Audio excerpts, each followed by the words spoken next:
Pagka unresponsive, get help. Hingi ng tulong through telephone. Ano ba local emergency number sa Quezon City? Sige, 911 na lang. 911 na lang. Or, hingi kayo ng tulong sa standby. No? Sinabi sa inyo. No? Mamang naka-asul.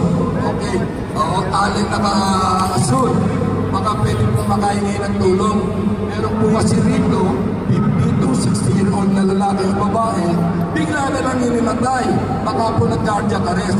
Pwedeng humingi kayo ng tulong, emergency na tulong, health emergency, rescue, magdala rin ng AED. Nandito po ako sa, kung ano man yung lugar, para alam ko saan kayo pupuntahan. Ako po si ganyan. Okay?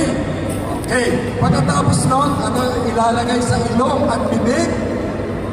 Mask o kaya ay towel.